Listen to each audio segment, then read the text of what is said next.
This is a horror game podcast. It is meant for mature audiences. It may contain adult language, violence, and sexual themes, as well as shocking revelations. Viewer discretion is advised. Trigger warning. This episode contains the topic of suicide.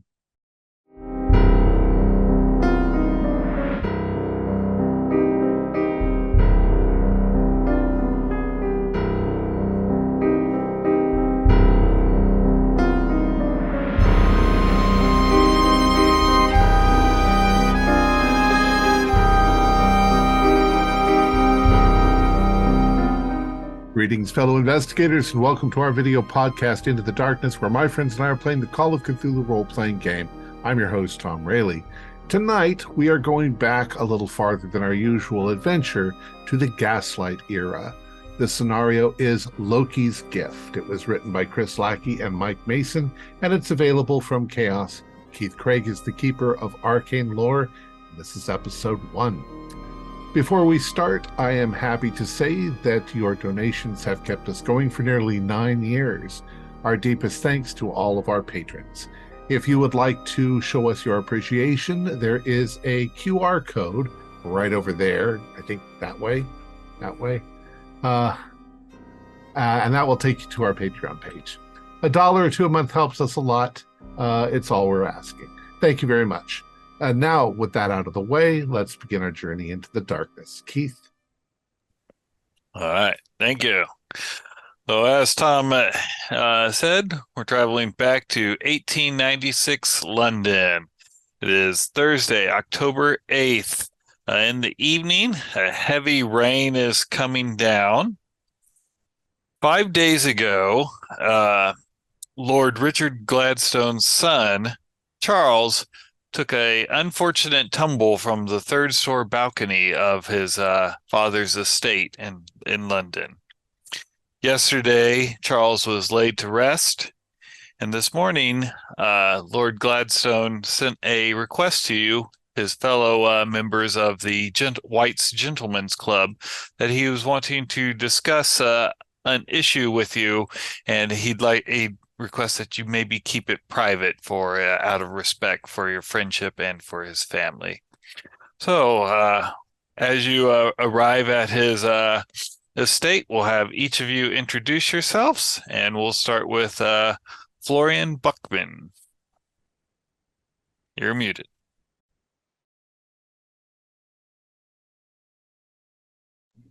Okay. Yes, I'm Florian Buckman. I am the curator of an extensive private collection of art, archaeological artifacts, and other historical documents that were collected by Lord Jellicoe Suffield Crane during his travels. My private residence is at the corner of his estate in Richmond, London.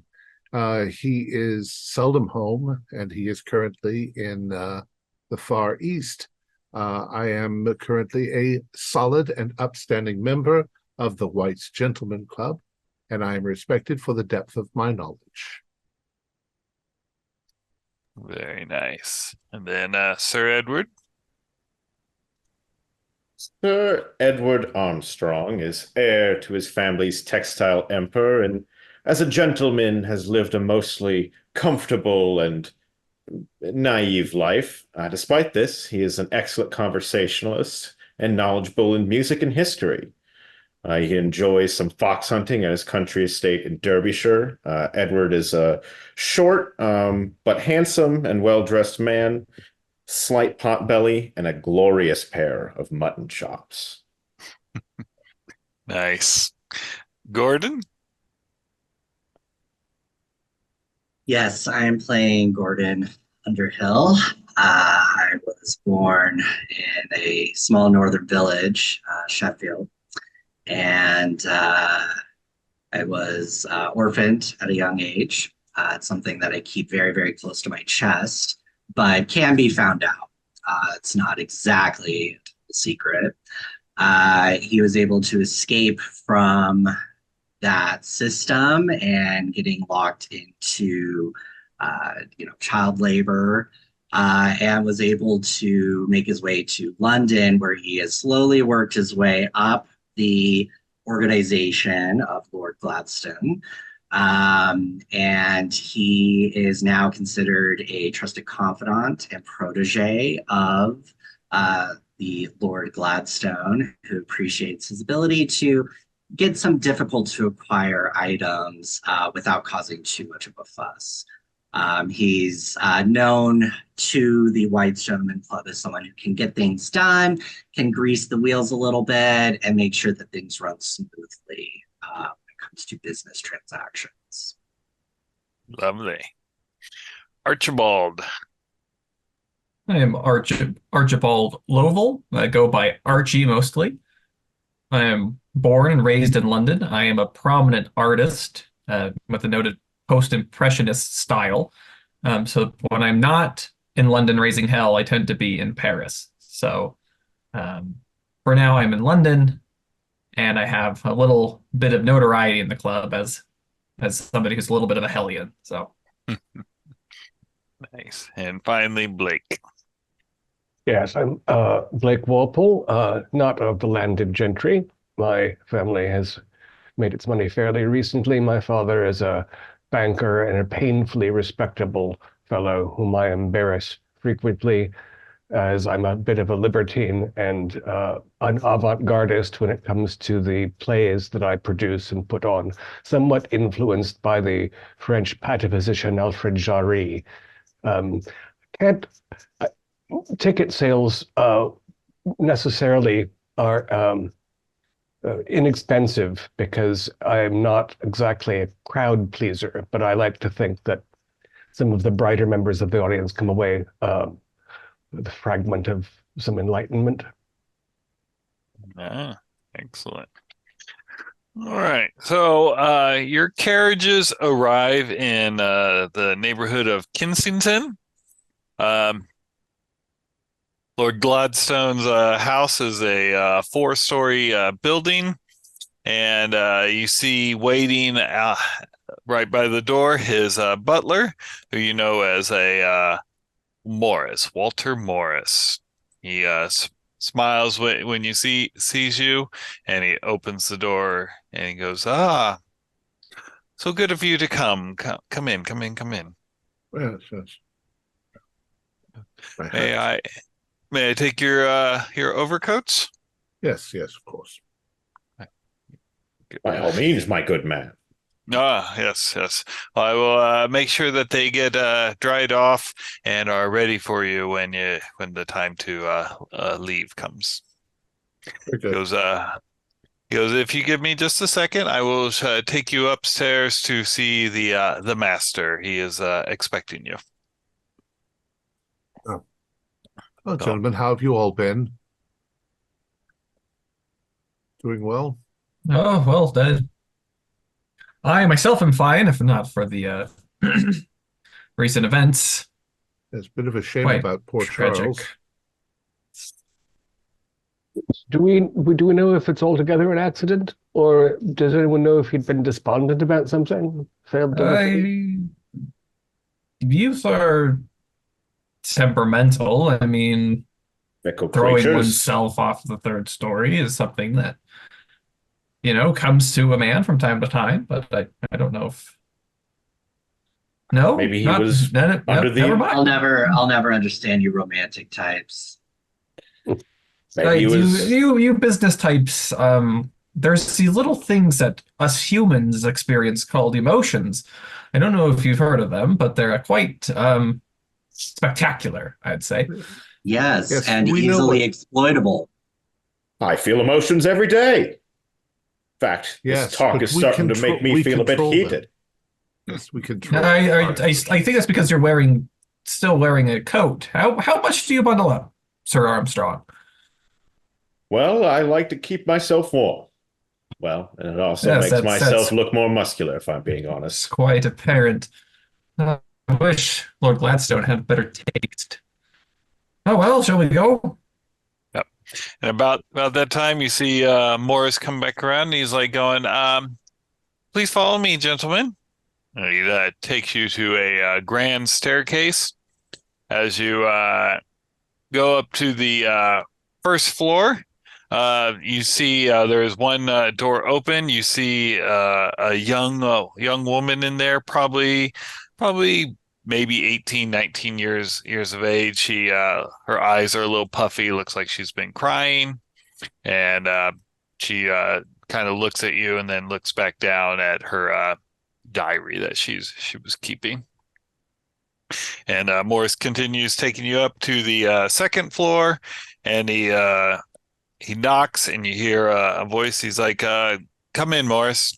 And the door opens, and you see Lord Gladstone. He's a gentleman in his.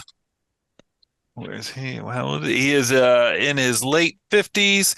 He's wearing a tuxedo, and he's holding a glass of cognac in his hand. He's like, "Oh, good, you came. Thank you, thank you. That'll be all, Morris. I will ring you when I need you again." Of course, sir. Allow us to once again offer our condolences. Oh, thank you. Yes, it's been a rough couple days and all. The press has been relentless. When a family of our standing loses our heir, it's they want to know what will happen, and unfortunately, now more men suitors will come for my daughter. But Yes, you've got to be wary of those vultures. mm-hmm. Well, would you like anything to drink? I've had Morris set out some glasses for you if you wanted. Say less, good sir. Mm-hmm. I had no doubt that Archibald, that you would imbibe. Yes, there's this lovely drink in France called absinthe. Have you heard of it? I've heard it mentioned, but I prefer a more of a browner liquor. The cognac is my taste. He goes, but please have a seat around the fire here. He goes, I brought you here because Charles, I told the press that he fell.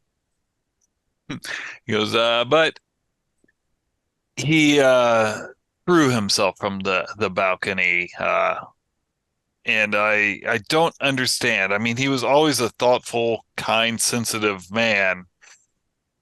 Perhaps I sheltered him too much, but I just maybe it's a father, a grieving father trying to salve his wound, his wounded soul, but I just need to find out if he's what was going on. Was there something that I could have protected him from, the keeping from being so despondent. And I know you guys you're well known for not gossiping people's businesses. Was he unhappy? Well, forgive me, Archibald, for saying this. These artist types, they sometimes get themselves a little more wrapped up in what they're doing, and they pour themselves into their artwork. And when it doesn't come out the way they want, it's like we can't pull them back. He was working on some musical piece, he was something on his piano. I'd hear him up there pounding away at it, and he would always talk about how he just could not get it right, and that people were expecting him to produce this piece of music. I'm very familiar with the feeling. I mean, the amount of canvases and paintbrushes that I have personally destroyed out of frustration. I can imagine. I mean, not so much of a music person myself, but yes, the artist's temperament, I'd say, runs hot through us all who are artistically inclined. I didn't mean to include Underhill in that statement. I know fair bit about composition myself. He was working on a piano piece.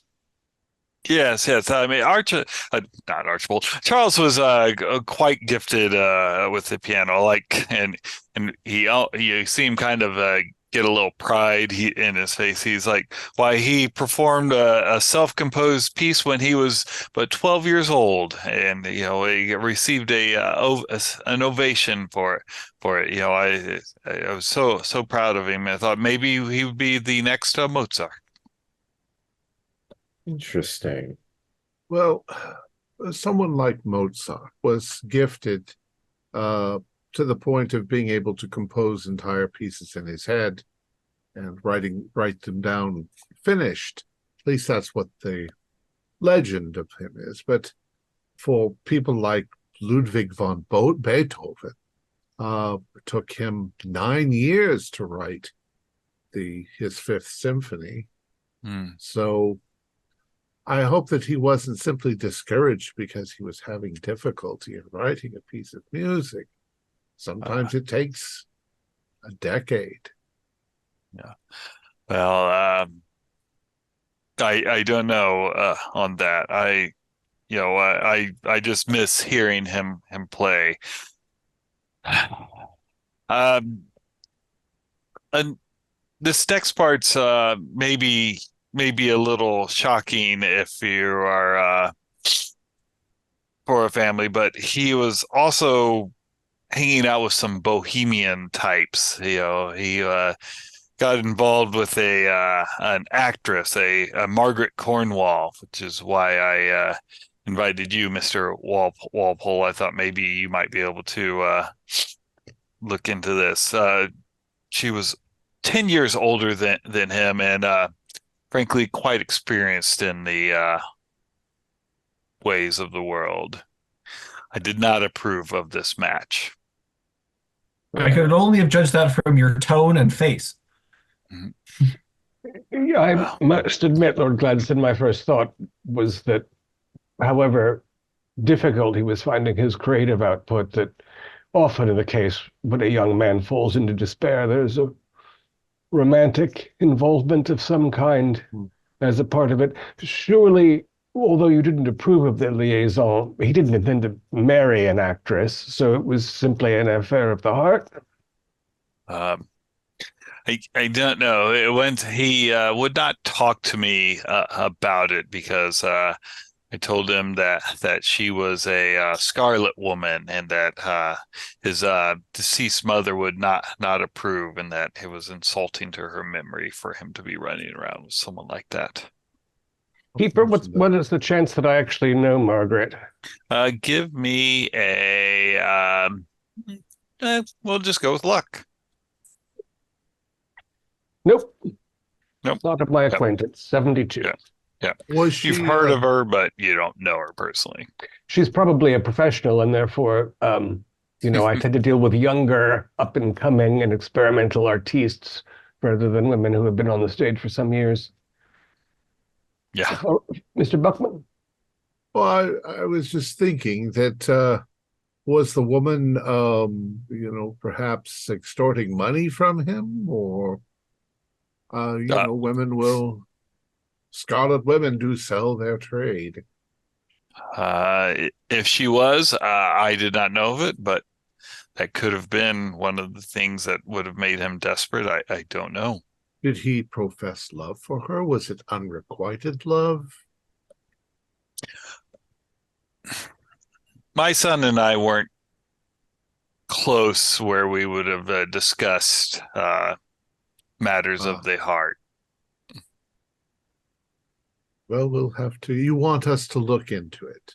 Yes. Like I said, I logically I know it's just a father wanting to find answers about what happened, but I can't rest until I know it. Closure. Yes. Well, your cat doesn't seem to have any answers for me. Well, you must understand that Rudyard, he is grieving too. Mm-hmm. Well, Lord Gladstone, just know that, you've got one of your best men on the job, and I'm sure with our contacts, we'll be able to uh, get to the bottom of this. Um, uh, so you don't know anything else regarding this theater actress, perhaps any other liaisons or trice that she may have had um, with anyone else? I would imagine this I was this was of the utmost importance to you that he was yeah. with a woman of good standing. Yeah, oh yes. Definitely it was wanting him with a woman of good standing. But no, I don't know of any other trice or he would have had. Um, considering your son's death, has this woman made any inquiry, or has she expressed her grief? No, I've not heard from her. She was not at the funeral. She wasn't invited to the funeral, of course, but Has she has she ever actually been to the house? uh if she was, it was not of my knowledge. Now I am away on business often, but Were you away on business when he I was I plummeted from the was window? I was at a meeting at the bank, and I was called out. Perhaps, Archie, Uh, your question could be addressed to one of the servants. Yes, I'm just curious because I mean, accident or intention. I mean, it's intentional, but whether it was his intention or somebody else's intention, Hmm. Oh, just curious if he was actually alone when it happened. Was That's he all. given to drinking too much? No, I mean he enjoyed to have a sip of cognac with me. That was one of the few things we could bond over this past year. But I've never seen him go take it to excess. But he was starting to hang out at a different club. He stopped coming to the White's Gentlemen's Club. He was going to a Pacific Club over there in Marleybone district. I don't know why he would stoop to hanging out with that lower class of people. Uh, did he leave no note of any kind? No, there was no note. How is it then that you are certain that he chose to fall rather than succumbing to some accident? Uh, the railings are quite high, and I guess he could have climbed up onto the railing in some strange attempt to show off, but to fall over the railings by accident is not possible. Let's see. And he occupied the entirety of the third floor as his apartments? No, he only had two rooms up there, two adjoining rooms, his bedroom and then his room where he composed. You wouldn't mind, I trust, if we were to poke about up there and make sure that he didn't leave any indication of something untoward? That would be fine. Yes, I'd like to take a look at his compositions. Wonderful idea, Blake. I wonder if you might be able to play something that he was working on for us. Well, I know my way around a piano. Music theory is fairly knowledgeable with it. I should like very much to question the servants. Who was present? I mean, I assume your servants are live-ins, Oh, yes, of course. so they were all here when it took place. Mhm. Yes. Yeah. Morris is, of course, is at your service. Our housekeeper is Susie Stevens. Either of them would be fine to speak with. And could you give us the time of day that you were at the bank that this took place? Oh, it was It's just after tea, afternoon tea. So 5 o'clock. Yes. At a queer time to jump from a balcony. Don't those types usually prefer the nighttime? That's often when passions are most uncontrolled. Maybe he wanted to Yes. make a scene. Maybe he wanted people to see him in all of his final blaze of glory. Maybe so. But that would seem to indicate that he was troubled, and everyone would know that he was troubled. This sounds so random. I don't know. Some people, I won't name names, are fairly good at hiding the fact that they are in distress, let's say. Oh. I But he want. had money, so I know plenty Really? of people with money who are pretty damn well miserable. there's Demons of the many mind. more people without money are far more miserable. True, but misery doesn't give a damn, I find. That's true. Now, this might not be the time, but Gladstone, really, the neoclassical paintings, I mean, honestly, Yes. just never mind, never mind. Not the time, Archie.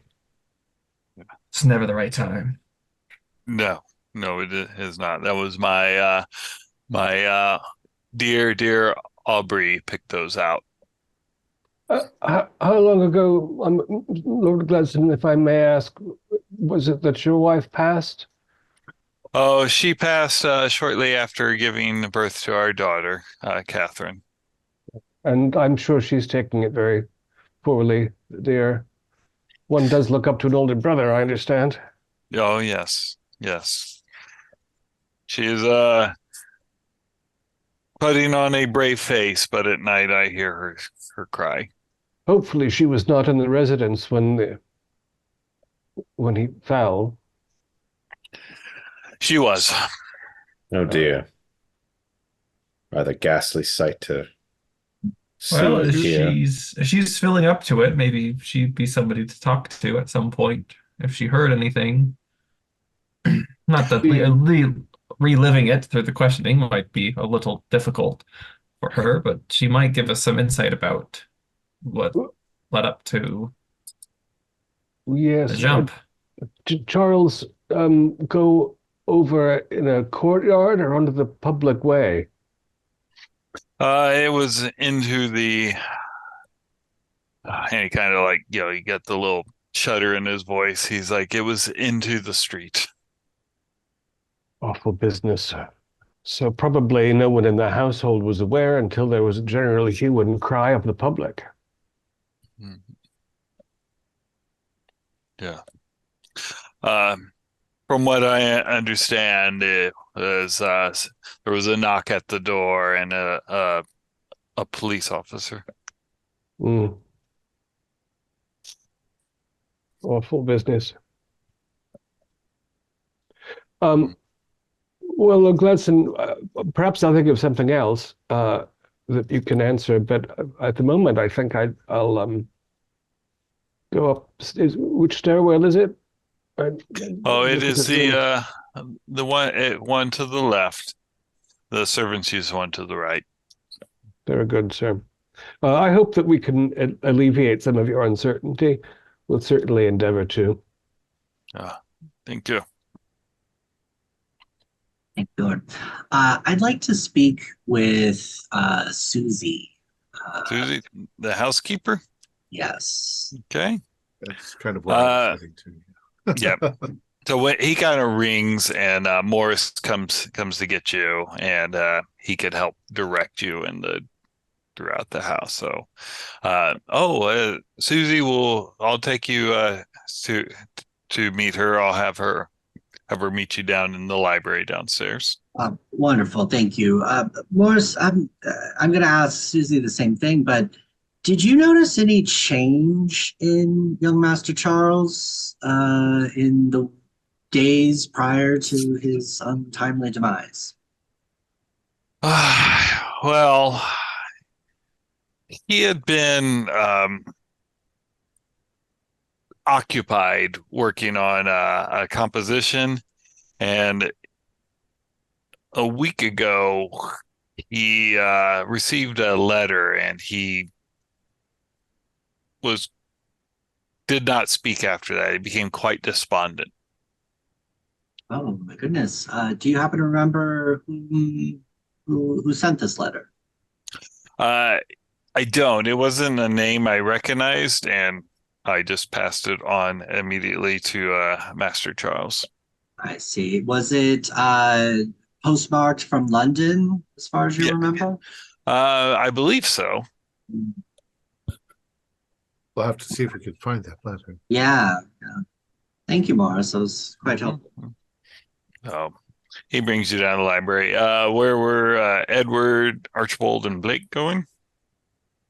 Oh, Blake's going up to Charles's Yeah, room. I think I'm going to be joining Blake upstairs. Okay. And Archibald? I think Archie's gonna go back down the stairs, Mm-hmm. talk to the sister. Okay. Sounds good. All right. So we will go to the library. So Florian and Gordon, you went in there. A little bit of time. Morris brings in Susie. She's kind of like you know, a stocky woman, and got a nice little white cap on, and she's like, "Oh, I was Please, told that you miss, were have one a to seat. spot." Oh, well, thank Yes. you, thank you. Please have a seat. Thank you kindly, ma'am. Can I tell from her accent where she's from? Um, yeah, she's from like maybe the Soho district of Okay. London. She's not a northerner then. She's No, not. No. no. Okay. All right. Thank you kindly, ma'am. And I'm going to use like a posh kind of voice. Yes, thank you, ma'am. We really appreciate your time, Mr. Buckman and I. I realize this must be a very difficult time for you. Oh, yes, it is, but we We're need to be there for Lord Gladstone. Yes, indeed.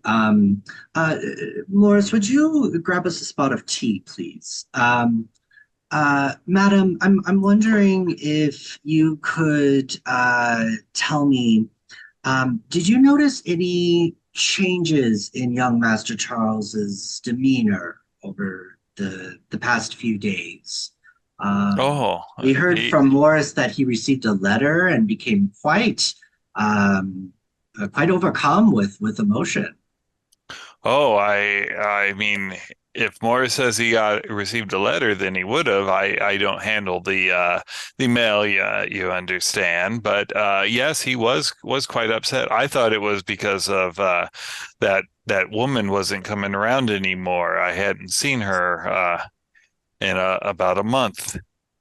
So the woman, Miss Cornwall. Yes, Cornwall. She's an actress, I believe. I Yes. don't really go to the theater often. I prefer to read, but she said that she was an actress. She would come by sometimes during business hours, but she always would leave early. Which I suggested because Lord Gladstone didn't like her, but he never forbid her from coming here. Would you say that Charles was an excitable fellow, given to emotional outbursts? Um, not not through most of the time that I've known him all his life, and until I thought he was in love, and young men in love, they tend to act rash. I mean, I love it. I wouldn't have gotten married if my young Hubert hadn't been rash and young and in love.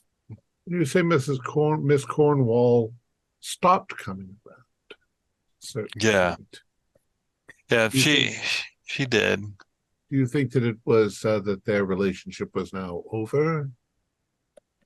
I would think so. I mean, I don't know are you married, good sir? I was. He was. Well, then you understand when you're in love, the passion that's there, you want to see each other every day, and then for her not to be around, it is a reasonable assumption that the relationship had ended. Uh, did they ever fight? If they did, it was not around me, sir. And do you know where you were at the time that the accident occurred? Yes, I was polishing the silverware for dinner. I didn't know anything happened until the knock at the door that Morris got, and I heard him gasp. It's quite a fright. Mm-hmm. It's a tragedy. I mean,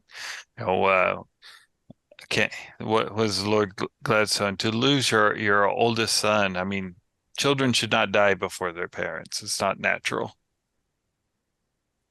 Um, not being actually familiar with the way households run in Mm-hmm. 1896, What? would I find it completely normal or completely abnormal that she was polishing the silverware at 5 p.m. after Uh, tea?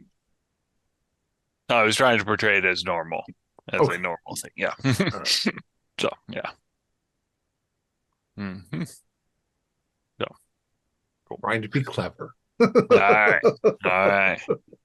Okay. All right. So, Archibald, you were going to talk to the sister? That's correct. All right. Oh, we'll say that while Morris was escorting everyone down the steps, except for Edward and Blake, who you had to go up.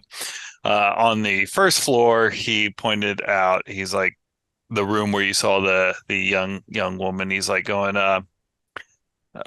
Miss Catherine, and Mr. Lovell is here to talk to you. Your father has requested that he look into a few things, and he's granted permission for him to ask you some questions. Thank you, Morris. She's Yes, hello. I'm so sorry for your family's loss. It's be a very difficult time for you all. it is. I mean, he's a wonderful big brother, always supportive in you know any of my fanciful dreams that I had. No, fanciful dreams are an important thing to foster, so that's a yes, that's very good indeed that he did that. Now, I don't want to cause you any undue distress, so please, if these questions get too much, just let me know and we can stop at any time.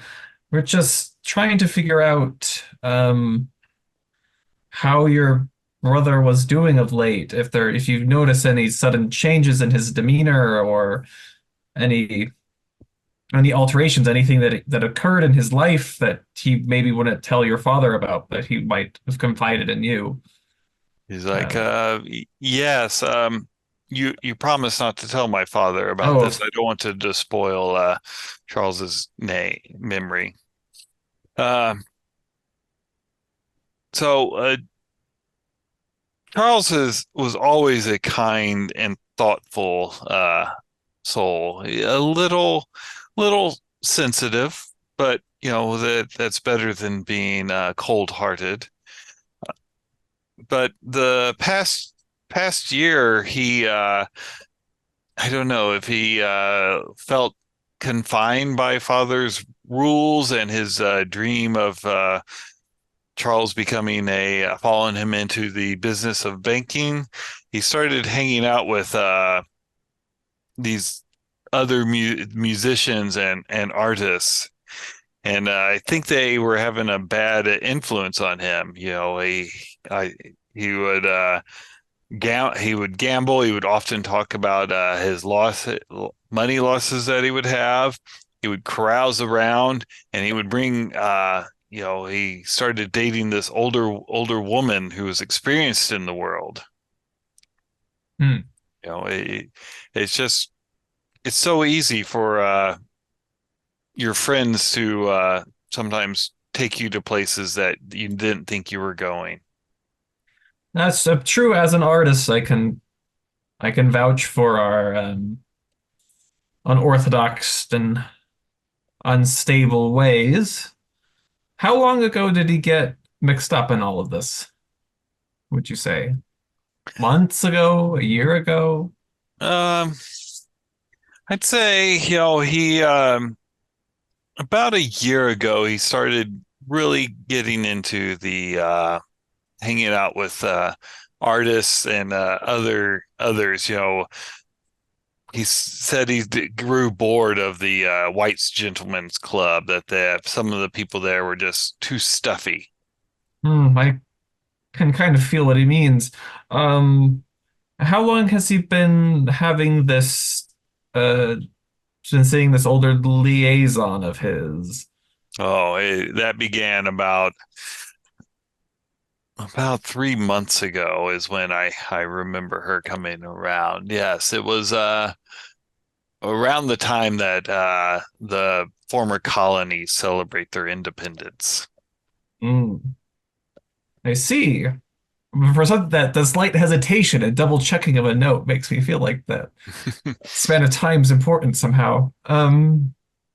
Does she come to the around to the house often? Uh, for a while, she would come here and she would practice her lines with Charles if I was around. When I wasn't around, I don't know what they were doing, but she whenever I would come back, they would always be on the same part of the play, like they got distracted. I got to be. I I yes, to be discretion. Of course. When did she stop coming?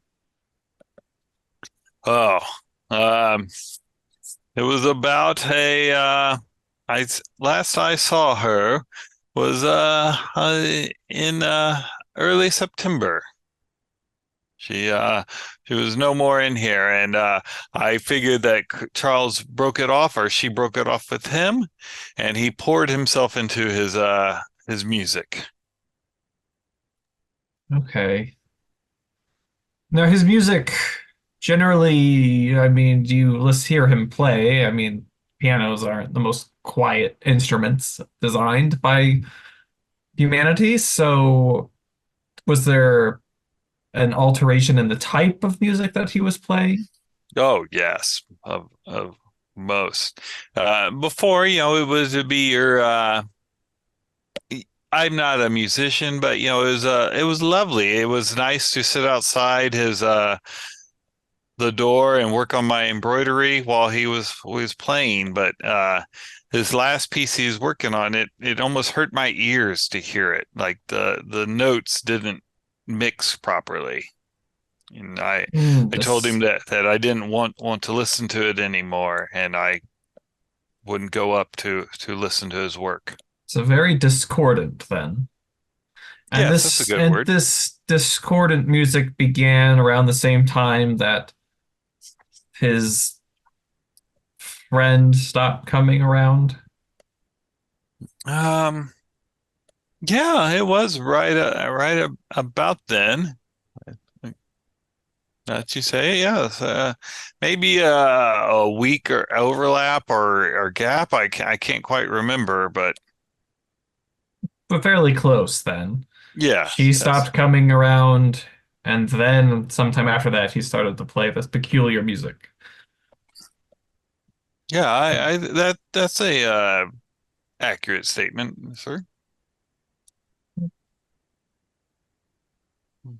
And sorry to bring up such a painful memory. I mean, very recent memory, but the day he died, Oh, your father said that you were here at the house. I was working on my embroidery. Yes, was there, did you hear anything or did he say anything to you earlier that day? Anything at all before? Oh, last I had heard from him, he was upset. He was upset about his masterpiece was being stolen from him. Being stolen from him. Yes, I don't know what he was talking about. We don't have thieves around here. That's an interesting statement. That's a fairly memorable thing for him to have said. Um, and how much time passed between him telling you that and the time people in the street began to make a fuss? Hmm. Oh, hour, maybe less. That's I've had I've known a number of people who have taken his route, and it always seems to be a rather impulsive thing. Yes. Not a lot of forethought goes into these types of acts.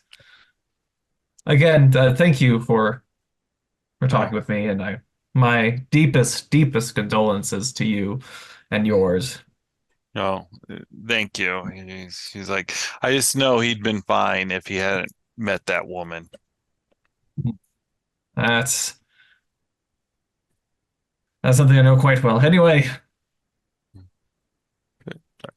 All right. So, Sir Edward and Blake.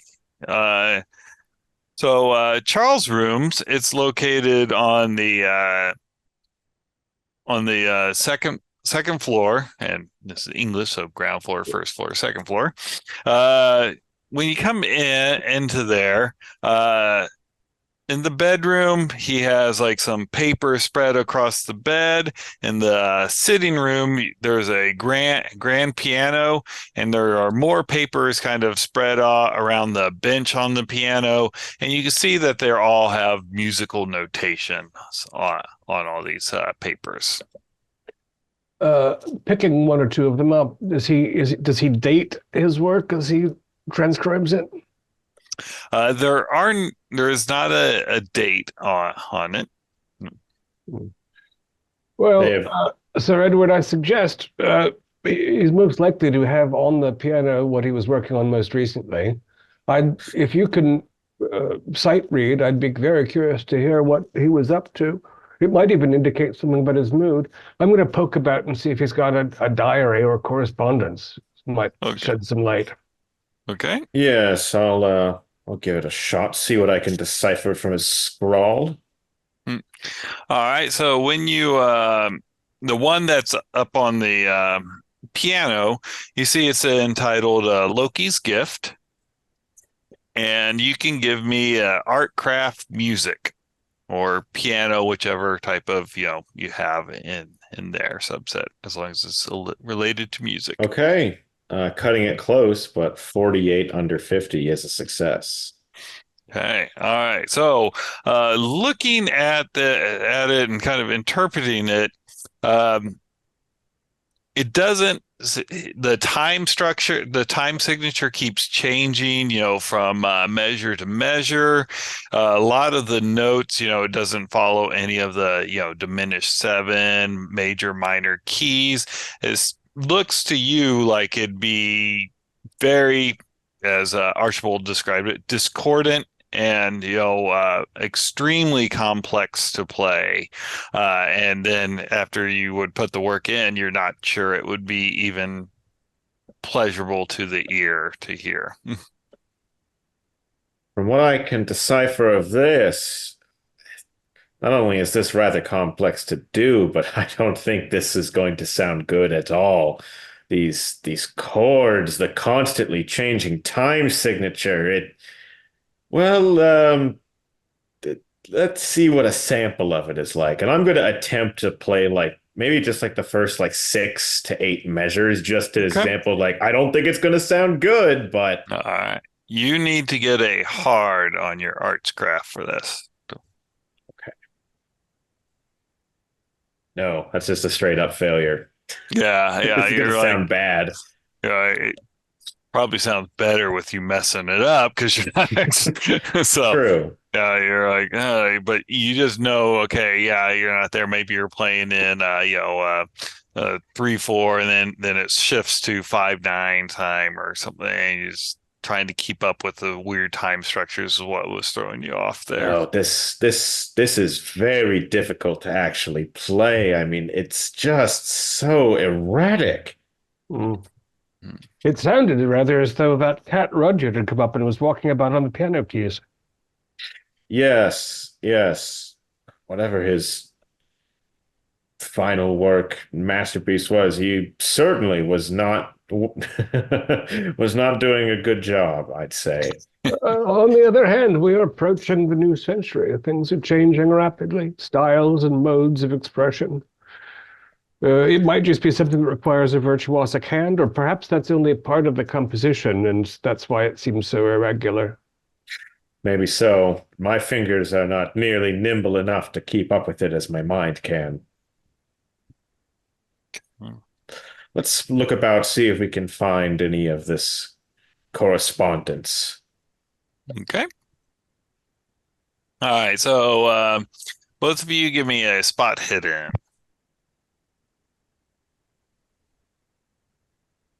No, Okay.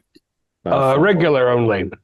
All right. So after a little bit of searching in tucked away in the back of a desk drawer, you find a letter. It's in an envelope, the address to Charles, and I will show you the letter here.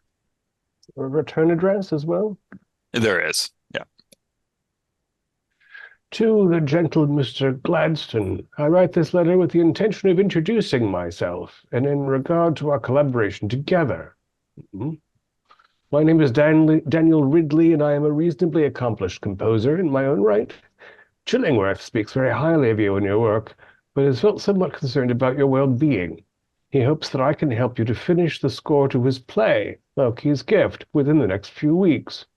Though I'm reluctant to interfere in any artist's creation, Chillingworth assures me that I'm only to assist you in completing your task.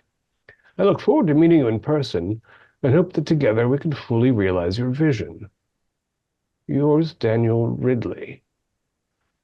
It seems almost as though this Chillingworth fellow, who presumably is from the Pacific Club, is assigning them to collaborate, which is a most peculiar way to arrange things. Perhaps he's a Yes. producer. This Daniel fellow speaks of Chillingworth as though he's an authority figure of sorts.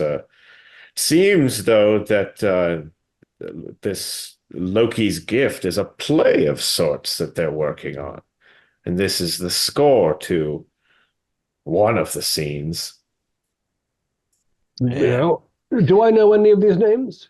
You can give me a education roll there, Blake, since you are a playwright. Oh, 86. Blast. So that's no Could I good. attempt? It says here, it said that Ridley was affiliated with music. Could I attempt a music roll to see if I recognize Sure. Ridley? Yeah.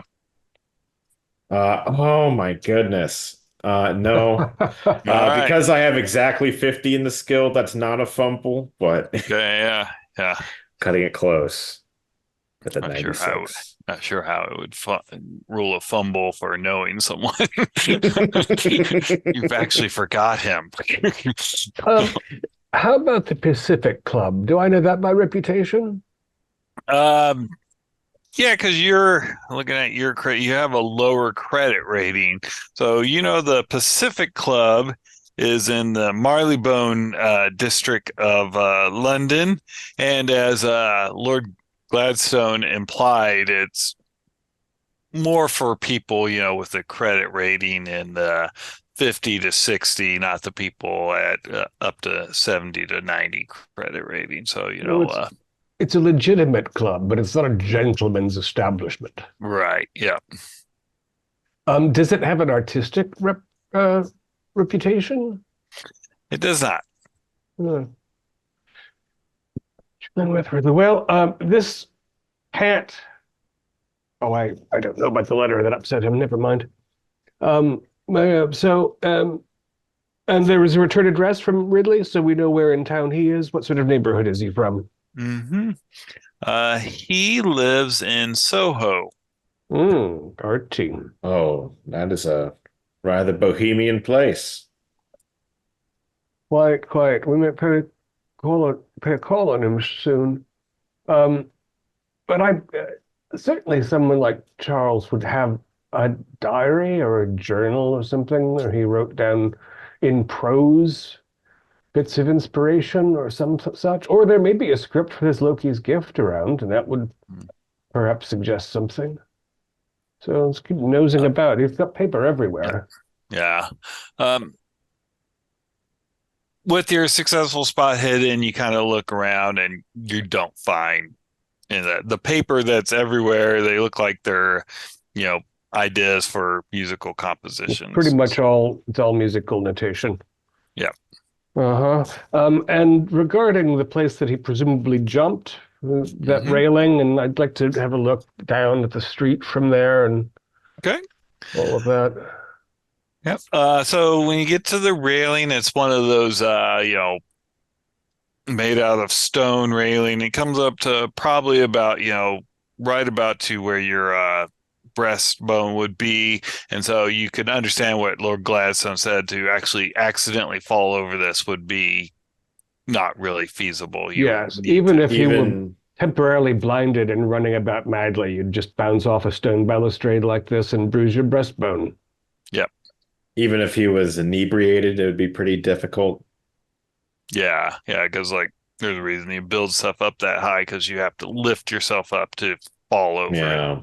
And does it seem, is it something that one could readily mount if one wanted to? Oh, yeah. Wide enough to perch upon if one wanted to sit in the... Not comfortably, but you could... You could be hanging off the edge a bit there. Yeah. All right. Dreadful business. How about the bed itself? Has it been made? Was it slept in? It was not slept in since it was made. I don't suppose. Do you suppose the housekeeper would come in and make the bed after he'd... I suppose it was made after he got up and breakfasted on the day of his pass. All right. Ashtrays? Sure. Yep. There's some ashtrays around. Cleaned though? The one at the piano probably maybe has a little ash left in it, but it has been 5 days, so I imagine the housekeeper might have cleaned up a little bit. And the wastebasket's full of it emptied as well.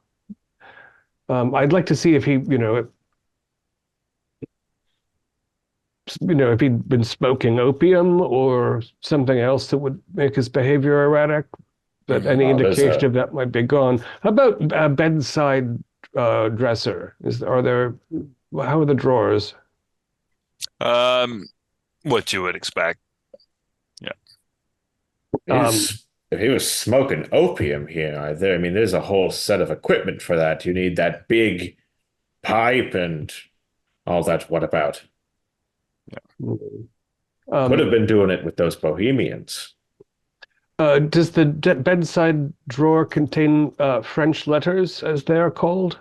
Sheepskin tubes for the prevention of conception? Oh, yeah.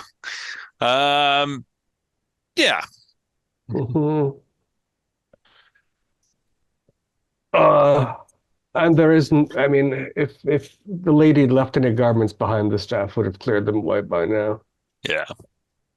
So all we know is that the fellow was making extremely difficult or possibly impossible new music, and that he was in collaboration, willingly or otherwise, with this Ridley fellow.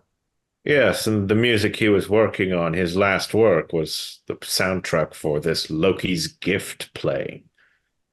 Right. I'm not... I've got a little bit of history. What's the chance that I know North mythology well enough to have an idea of what Loki's gift would be? Well, you can give it a roll. I've got history as well. Yeah, Has I mean, I Wagner think written his operas yet? You would know. Ooh. I know more about Odin than I do about Loki, I think. I got a hard success on history. Okay. Oh, that's better than mine. Oh, I didn't quite make it, actually. Only thing that, like, when you think about Loki, he was, of course, the trickster god of the Norse religion and all, but you don't remember anything that's like, oh, he gave this.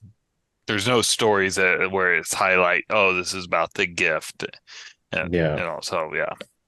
Well, So an trickster god original. of the Mm-hmm. Yeah. the thing. All right. Well, let's see how the others have done. I'm afraid we've come up Alright. short. I'm going to take you should take a couple of sheets of music for comparison purposes. Yes, just I'm going to to take Mr. Ridley's get a letter. sample here, and I'll take the portions of the part that I attempted to play at the start, Okay. Sounds good. shove them into my undercoat. All right, so we'll say that Morris brings you down to the library where Florian and Gordon is, and he picks up Archibald on the way down there, and you guys gather up in the library. Well, the terrible paintings just don't stop. You don't care for fat women in big dresses. No, I prefer my art a lot more modern. There's only so many A lot more paintings of. nudes up on the wall, huh? I mean it's has some things going for it. Don't get me wrong. A little but, more abstract is what you like. Nice. No, I tend to agree with you. Being a connoisseur of art, one does get tired of the large, fat, rich women that commissioned paintings of themselves, and they all look like rich, fat women. Vanity pictures, as you call them. I believe that we have information to share with one another amongst ourselves. I thought we were sharing information about the. Yeah. Never mind. Yes, I'll pass the letter around, of course. Obviously, this is something to follow up. Well, his sister said that on the day that he died, he was complaining that his masterpiece was being stolen from him. I think that this is what he meant. This is his masterpiece, and I'm showing them the notation pages I took. It's overly complicated and requiring high technical skill to play, and for what? This would just sound horrible. I mean, I'm glad you gave me that context, because what I'm looking at is a bunch of dots that I don't understand. I'm wondering if this production, this Loki's gift, has anything to do with Wagner's operas. They're all Norse mythological stories. Well, I mean, is there? I've seen them, but I don't recall a gift. Well, Yeah, maybe. Yeah, I Go thought it was ahead. more heroes and heroines of ancient Teutonic lore, rather. There's Yeah. no Odin or Loki in its figures, are there? I'm Oh, not. yes. But Wotan and Logi.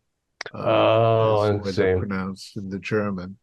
But they're sort of not much. I mean, they're in the operas, but they're less important characters than Brunhilde and Operas. Now I know what you're talking about. Like Gilbert and Sullivan, right? Like I love those. Savoy great. operas. That's a different thing, but yes. Oh, okay.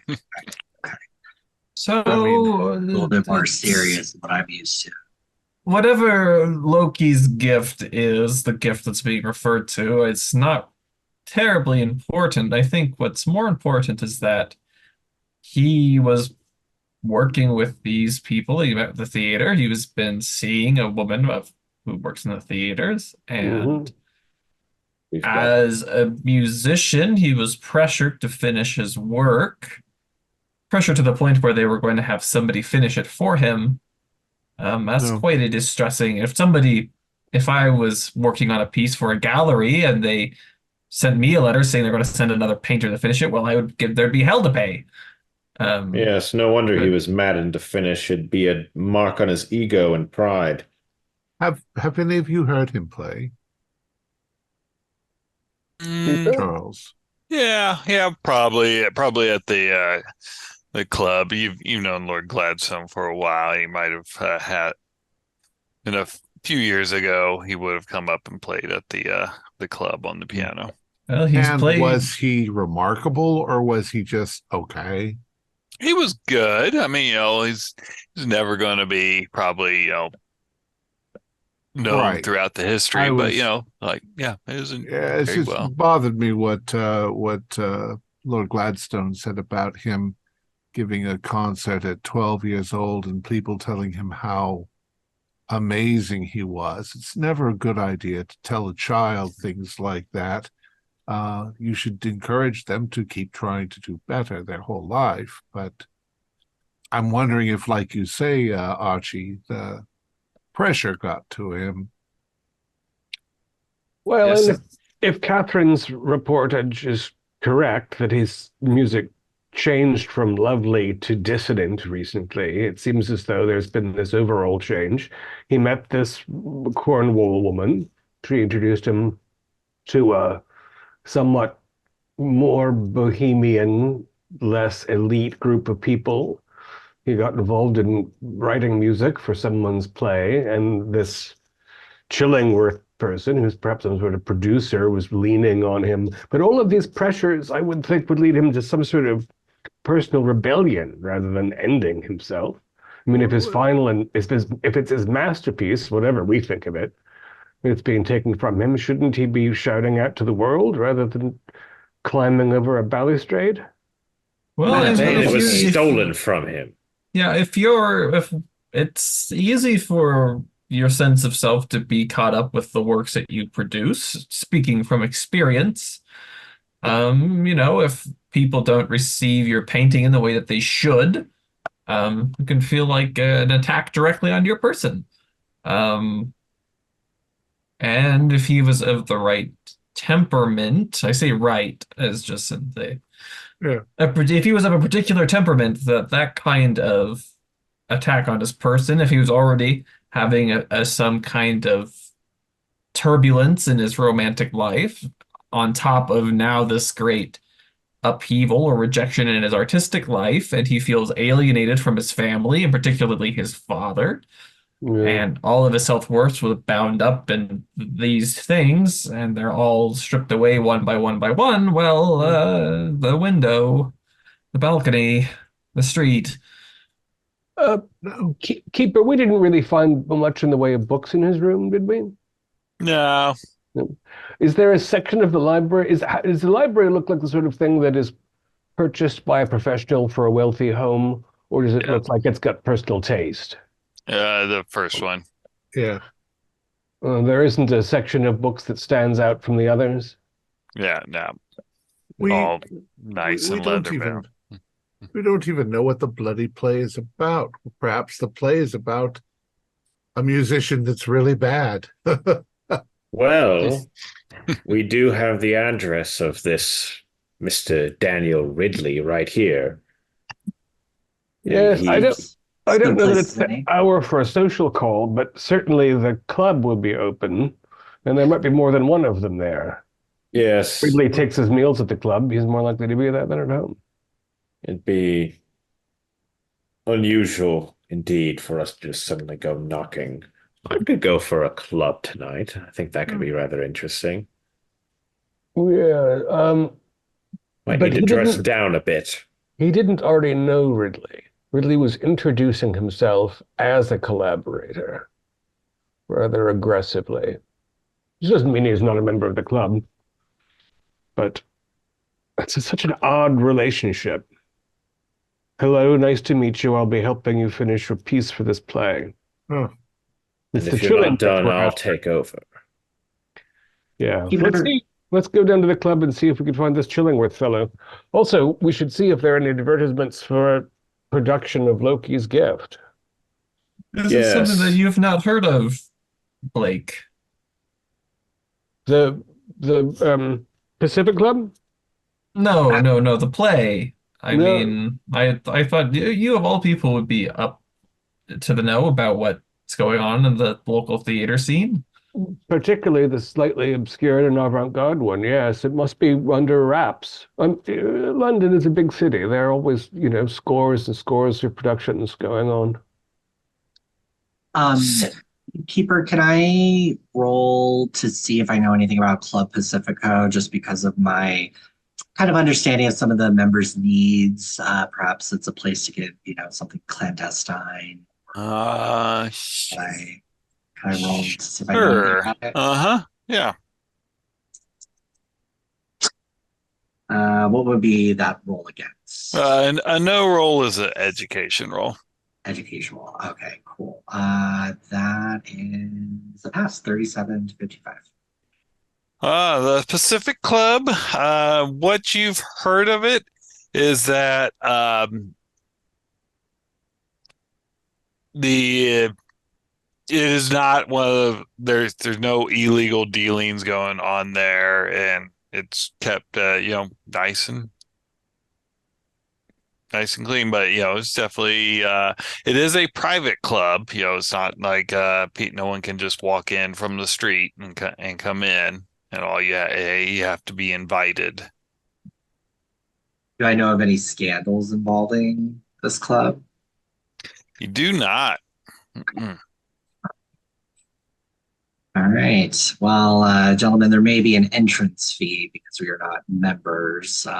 Perhaps one of us, I kind of look forward to Sir Armstrong, might be able to facilitate our entry. Maybe so. Well, this place is a Standing, bit... of course. Yes, well, that's one thing to note here, though. Isn't this place a bit more on the middle class end? I just hope that there's not a processing time or any rubbish like that. If it's an invitation affair, it might be that we can determine if there's any shared affiliation between a member of White's Gentlemen's Club and this place, someone who could provide us with an introduction. Yes, maybe so. Or we could charge off to this Ridley fellow's home. How many members are there of the White's Gentlemen Club? A couple of hundred? Yeah, we'll say that. So we wouldn't necessarily know everyone in the club, but we would have bumped into them Yes, exactly. at events. Oh. Surely Well, I one of think our that's actually comrades- let's go to the club and see if anybody at the club can give us an in to the other club. Let's ask around. Okay. All right. So you guys are headed to White's Gentlemen's Club? Yes. Yes. Dear God, I almost forgot my hat. Yes. Morris comes and he brings your coats that are, of course, dry, and he hands them to you. He's like going, shall I ring for a couple carriages? Yes. Please. Okay. The weather's still unpleasant. It has slowed down, but it's always raining here, it seems. This time of year. And we're all the way off to Marylebone, so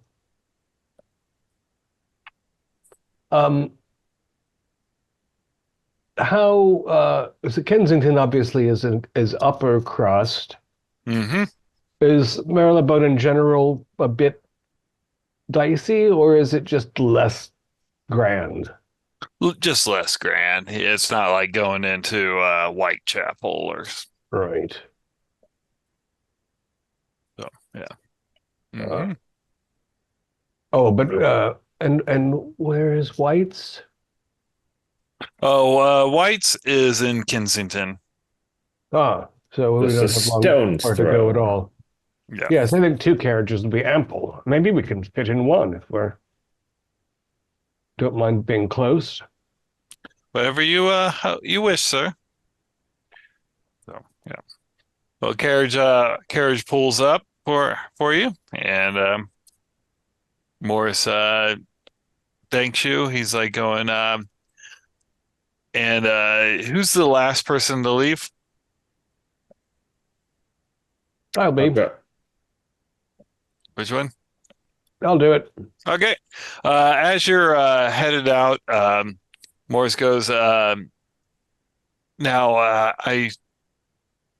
he insisted that I give this to you. It is a favor. It is not him, hiring you to do this, but he wanted to cover your expenses, and he hands you an envelope, and you can feel that there's cash inside. Glad I was last one out. Thank you very much, Morris. We'll be seeing you again soon, I'm sure. Morris, Miss Catherine, do you think she's in any danger herself? Is she terribly despondent, or is she managing? Oh, she's doing the best that could be expected. She's a very strong, like her mother was. Oh, very good. She has a coterie of friends she can talk to. It seems Lord Gladstone himself might not be the most emotionally forthcoming for a young lady. Yes, he has the stiff upper lip of a proper English gentleman, but yes, she does have a group of friends that she can lean on. And Lord Gladstone alluded to a suitor, or to her being pursued. Is there anyone in particular who's got his eye on Catherine? Oh, I think that's maybe a father's overactive imagination. Mm. What was your impression of this Cornwall woman? I wish I was a younger man and met her myself personally, but we all had our trifles when we were younger that maybe we didn't talk about when we get older. I was a young man myself, sir. Indeed. Well, thank you very much, Morris, and good evening. Good evening. Okay. Oh, all right. All right. So, which club were you going to? Whites. Okay. We're going to see So, if we can cross-pollinate somebody. There probably are journals of who belongs to what club, something of that sort, or we can ask around generally. yeah. It is a pretty short little carriage ride to it. It's maybe a couple blocks, and the carriage stops, and you see your familiar White's Gentlemen's Club. It is another 3-story building that is.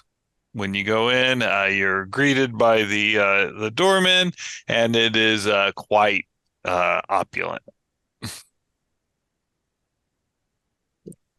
Thursday Even night. more so now that we've walked in the door. Exactly. Oh, classiness, and this just went up even higher. Feels good to be home. Who's for a sherry? Oh, I'll take one. Do you even have to ask? Brandy for me. The That's cold why I will not asked. agree with me. Why not both? You had to pour them all in the same glass. Maybe not together. Never mind. Yeah. Okay. All right. Okay, so you're going to maybe hobnob with some of the other people here to try and find out some information. Schmoozing. I'm wondering if there was anyone we know who is more specifically close to Charles that we can corner. Yeah, they're probably some of the younger clients here. They would have. You could surmise that they probably knew Charles better than the older gentlemen of the club. Mm-hmm. Yeah. I'm curious as to how he made the social transition that he made, and someone here might have a suitably snobby idea of where he.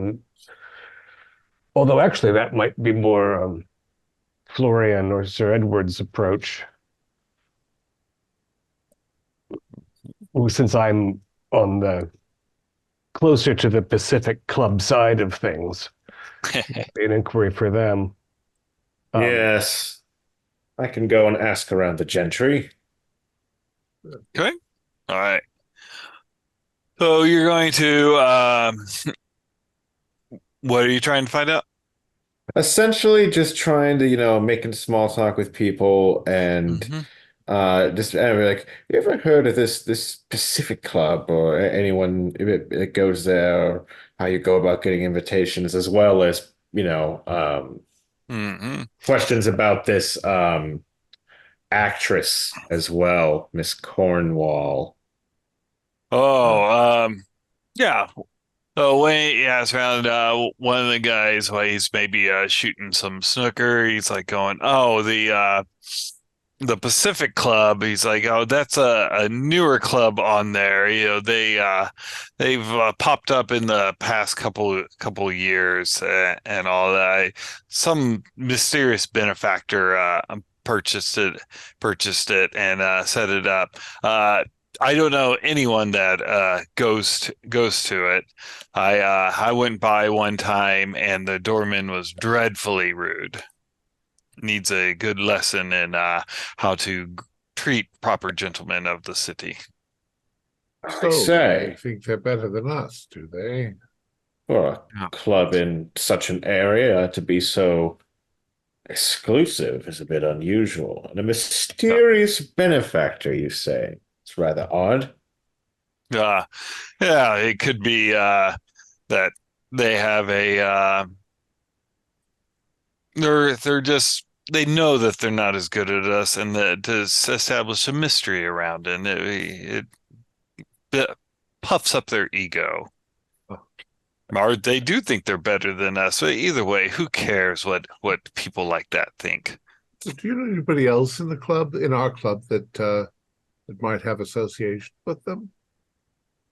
Oh, no, I do not. Yeah. Um, Yes, I can understand, certainly.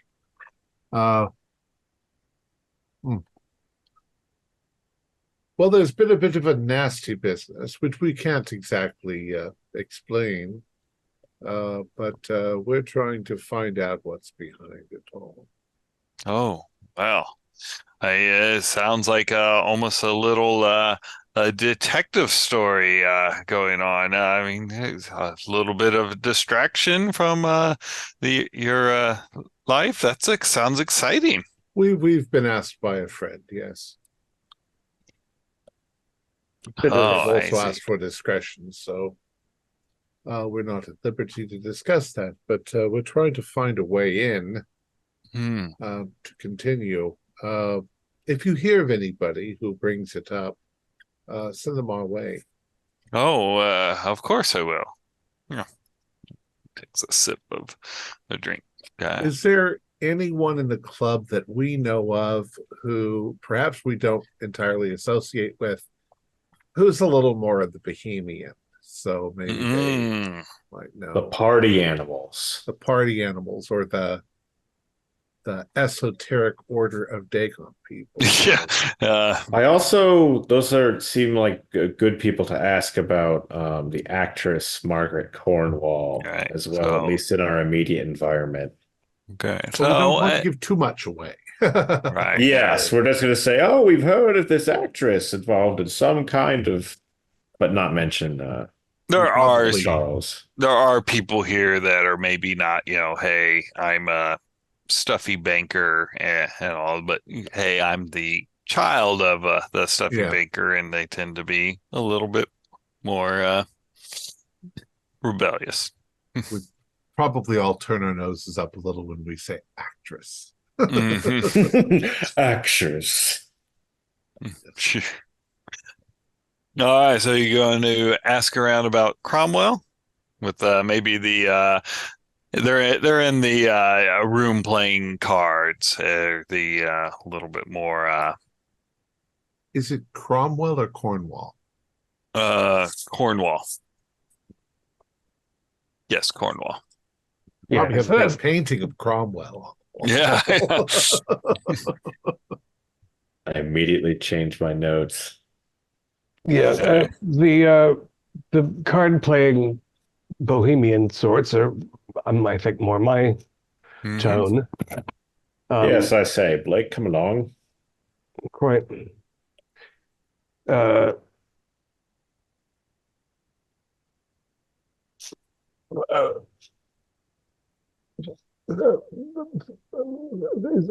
Philip, Yes. Hmm. are they playing bridge? What are they playing? Um, Whist. with a gambling game, yeah. So Yeah. bid whist or something. Um, when you're not in a rubber, I'd like to I have a couple of questions for you. So we could deal you in, and we could converse while we get a few rounds in. Oh, I haven't lost any money in a little bit. Yes, and I sort of thumb the envelope in my jacket pocket. And I'm like, I could take a £5 note out of this. Yeah, yeah. Um, There's 100 pounds in there. Nice. Which 1896 is what, 6 grand or something? Yeah, it's a lot of money. Pretty good. Yeah. Um, I'm not going to keep this secret forever necessarily, but I do think it was good timing. Yeah, so I'll sit down, Okay. get dealed in. All right. Give me a luck roll to see how good your hand is. Yeah, well, that's an 80. So Okay. All right. Well, very straightforward. it's all how you play it, right? You know, Right. Okay. Yeah. All right. All about how long it takes me to lose everything I put out. All right. So we'll roll out the hand first. So give me a you now to the listeners, I'm not familiar with how Bidwist is playing, so I'm going off of a poker kind of thing. So if you want to kind of bluff that maybe you've got a better hand, you can give me an arts craft acting or a fast talk roll. I went with charm rather than fast talk. Okay. And my art craft is playwriting, which is not going to Okay. All right. not front stage. Not everyone's good at bluffing. Not everyone's good at bluffing. I put a little in. No, I didn't put anything in stealth. What did I? Geez, I put a little in sleight of hand. I could try to cheat. That seems very foolish. Well, yeah, I guess I'll just. What's natural fast talk? What is the 5? Oof. Well, all right. Yeah, it's low. It's going to be a shorthand. All right, let's see. Right. Well, not only did I not succeed, but I rolled a 96. Oh, yeah. So, they're all good-natured, and people are always happier when they're winning the hands, and so they're like going, "Oh, ask away there, Walpole. We're more than happy to have you here." as I said, I hadn't lost any money yet today. See that part of the day is over. So speaking of too rich for my blood, this new club, the Pacific, over in Marylebone, does anybody know about that? Because from what I understand, it's not too rich for your blood. You might fit in actually over there. That's my point. I'm looking to expand my social horizons in a somewhat less expensive fashion. Do you know anyone who's a member? I need an invitation to get into the damn place. No, they're actually a rather kind of a closed club. I don't know how you could even go about and find out who the members are to get an invitation. Seems like they find you. Almost more of a secret society than a regular gentleman's club, then what? Yeah, I would agree with that. Yeah, and no one knows who funds the place either. That's so? Now, to be fair, I've never looked into it because I don't really care. Certainly not. Seen any good shows lately? Oh, yes, and he names a few off. He's like, "Oh, now, but the one I'm looking forward to is the Shop Girl at the Gaiety Theater. The he's supposed to be a funny little comedy, but what I'm really looking at forward to the Margaret Cornwall. She's the star in it. Maybe catch her before her star completely fades. Yes, she's a little bit old for the ingenue, I understand, but she's quite notable as a performer. Oh yeah, she was bouncing around. She would never really lead a play, but she would be the supporting actress and all, and she was quite beautiful back in her day. Yeah, I'm working on a piece that has a rather uh, striking but stern housekeeper part. So maybe I should see her perform and find if she's a good fit. Oh, At the Gaiety, you say? yeah, the Gaiety Theater. That's where it is. I believe it's opening in a few days from now. Excellent news. I'll certainly check that out. Check that out. Do you know who produced the Shop Girl piece? Oh, I think it's a Dam H.J. Dam, I believe is the one. I'm also not familiar. Well, I'll rob you of my company and monies. Oh, But if I can get, I do have some decent cigars if any of you'd like one as a parting gift. oh, of course, of course. I think you've taught me a thing or two, and next time we play, perhaps I'll be a little more presentable. Yes, yes, yes. Try not to smile as much when you look at your cards. I did feel a sort of rictus come on me when I saw those jacks. It's true. Yeah. So, all right.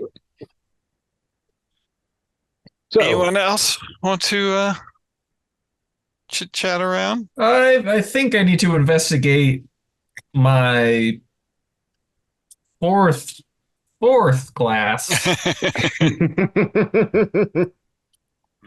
No, Oh yeah, fifth. yes, sir. Fifth. Yeah, It'd be the fifth. yeah. How late is it as of now? It's probably going on 11 o'clock at night.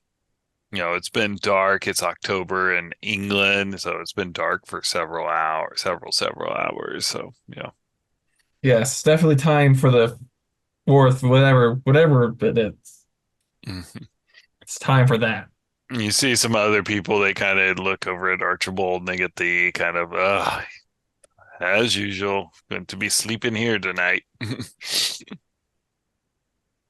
I happen to know Mr. Lovell can handle at least 3 more sherries before he becomes completely incapacitated. I'm hobnobbing a little bit, but I am going to, ask our group, if it might be wise to go to the club this evening, and see if we might perchance be able to get in. Seems like we're kind of running into a dead end here with contacts. I'm feeling, there could be a merit to, even if we don't get in, a stakeout, see what these kind of people are leaving, or if maybe people go in but then don't come out, or, I mean, the night's still relatively young, as it were. I think we can spend a few hours going off, though I don't know about Archie here. I think he's gone pretty deep in these cups. It sounds to me like it's a bit of a private, like the Masons or the Goodfellas or the. Well, we know they're Quakers hiding out. God. Very exciting meeting to I feel as though I think Sir Edward's got onto something. Given the type of people that Charles was meeting there, it seems as though if I were to pace about smoking in front of the place, I should recognize somebody within a fair amount of time. I seem to have hit everyone. He seems to have met everyone in the demi-monde that I don't already know. So yes, if I can manage to locate one acquaintance, that might simplify things. Otherwise, there's this. We can see the love interest in action in a few days. Hmm. H.J. Dam again is not a name I know. No, you would know him. He's a well-known playwright and producer of plays. And reputable. Yes. Mm-hmm.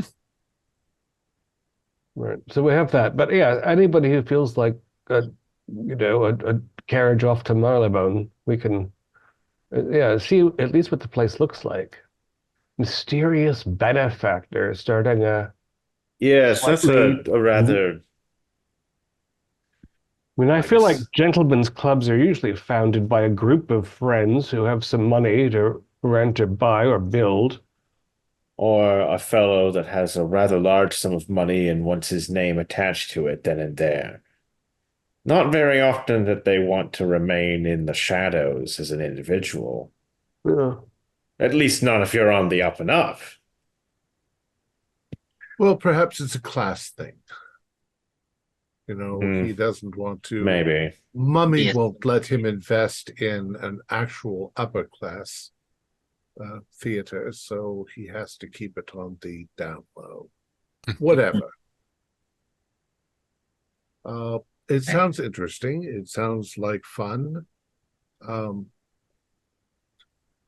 the rich typically give to charities, though? He's created quite the exclusive club here. Well, that's all just tax fraud.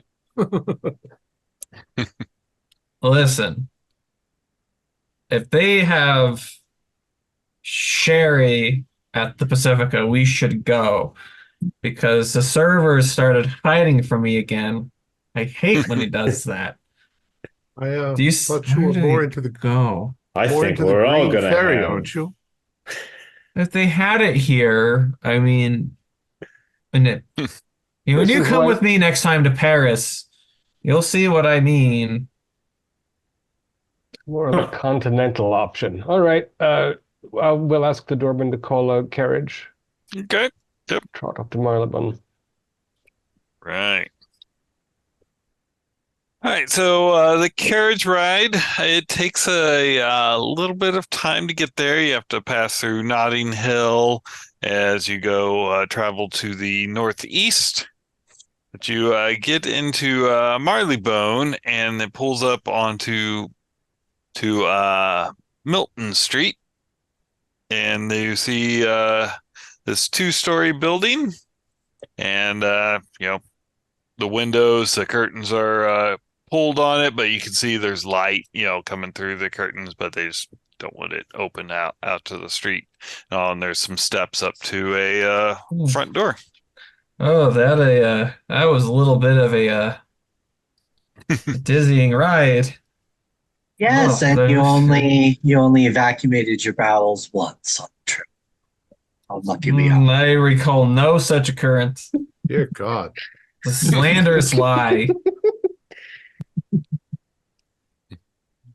Are How we many still moving? fingers am I holding up? No. I feel like the carriage just stopped moving, right? Right. We're out of it, Archie. Yes. How about you hang back for a moment? I think we're going to be having trouble getting in. I am just fine. I think we're all going to be having trouble getting in the first place. Nevertheless, while you're wasted. Matter of some brisk air, a couple of deep knee bends. Archie will be Mm. grand as ever. Stretch our legs a bit. So we have the street address for the Pacific Club. What is there signage upon it? Is it a There- marked or unmarked building? It is unmarked. So it's just such and such street number. That's all we Yeah. have. Yeah, And 21 Milton Street. 21 Milton. Um, Milton, I knew a Milton once. I don't know yes, what he has to do with this. I think you lost your paradise to him in a card game. How about, and this is another three-story building? Nope, only two. Only two? Or blinds closed, or are the windows draped, or is there light inside? Yep. They're draped. Yep. The drapery is closed, but you can still see lights coming from the crack where the two Mhm. the two drapes come together. Any basement level windows? Not in the picture, no. What's the sense for the surrounding area? The surrounding area, it's probably an upper middle class kind of area. It looks like they just bought a house essentially in this neighborhood. So it's not seedy. No, it is definitely not seedy. And is music audible from outside? You can give me a listen. At last I made a roll. That's in fact a hard success. Uh, Oh. yes, there is a piano. You do hear some piano playing coming from there. It's quite lovely. Oh, it's not weird piano. Nope. Okay. Nope. Let's see, 1896, probably something emotional, not very jazzy, since it No. isn't yet. Something, but not quite. But it's probably more fun than Chopin. Yeah. But yeah. All right. So there's a scene inside, and the entrance, double doors, It is a single door. single door. Mm-hmm. Well, and the rain persists. It's more of just like a Mist. drizzle that's mist that's there. Mhm. All right. So, and it's pushing on to midnight, I suppose, after the carriage ride. So let's all enjoy whatever tobacco refreshment we prefer for 10 or 15 and see if anyone comes or goes, in case I recognize somebody or we have an easy entree to conversation. And if not, I'll just ask after Chillingworth and try to trum my way in. Okay. All right. Very good. I like the smoking idea. That's a good idea. All right. I think we established that Sir Edward has the worst luck. Yeah. So give me a luck roll. 50-50. 04. So 04. All right. it's very good. So after just a little over 10 minutes of out here smoking, you see a gentleman walking down the street. He's got like a cape and a top hat and a cane in his hand. And he's yep, that's what his picture is. And white gloves on. And you see him approaching the steps to there. You don't who is in business around here of you. So you can give me a education roll to see if you recognize him. For 25, that is a hard. All right. You recognize him as Theodore Holcomb. He's a businesses in banking, and he is known to be quite wealthy. It appears Mr. Holcomb has joined us. Is he a lord? Do I know? He is not a lord. No. Okay. I believe he's the banking business. Have I introduced myself to him? You've probably met him, in legitimate business, and also you do know who he is. Yeah. I'm gonna ask the other gentleman. Do you think I should go up and introduce myself, or shall we continue our stakeout, as it were? Or vigil? No, by all means, introduce us. This might be the. It might be wise if it was only one or two of us approaching, so we don't look like a pack of thugs. So Armstrong, why don't you accompany me? Mr. Buckman, of course, you're welcome to join as well. Well, Where are they going? Mr. Walpole, could you stay here with Mr. Where are we going? We're Yes. going somewhere. Archie, yes, we're taking a roundabout the block.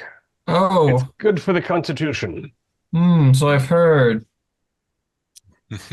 So tell me, what's the deal with their play about the rabbit? I still don't quite see what you were going for. And I'll explain the rabbit as we Yeah, go around yeah. the block. It's Harvey. He's on. Okay. Oh, Right, I'm gonna walk up and introduce myself. he looks at you like, Underhill, right? Underhill. Yes, sir. I work in the shipping portion of Lord Gladstone's business magnate. It's a pleasure to see you on such a fine evening. I'm glad the rain is finally abated. Hi, yes. What brings you to standing outside on the streets? Are you just traversing through, commuting through? Well, yes, we actually happened to be in the area, and we had heard that this is quite an exquisite club, quite difficult to get into, and I'm actually it's quite fortuitous that you have appeared here. By the way, this is Sir Edward Armstrong and Mr. Pleasure. Both eminent gentlemen. Nice to meet you, sir. And I'll outstretch my hand for a shake. And he responds. He'll shake. Is it a firm handshake? Whatever was proper for a English gentleman at the time. So yeah. Oh, wonderful to meet you. Sir Armstrong of Armstrong Fabrics. You may have heard of our work. Mr. Underhill and I, we were just curious about this establishment and how we would go about getting invitations. Oh, well, to get invitations, you need to be invited by someone that is already a member. He's like going and tell me something. Do you enjoy the billiards? Oh, from time to time, it's quite a wonderful sport. Yes, White Gentleman Club has several billiards tables. How about your pipe smoking friend over there?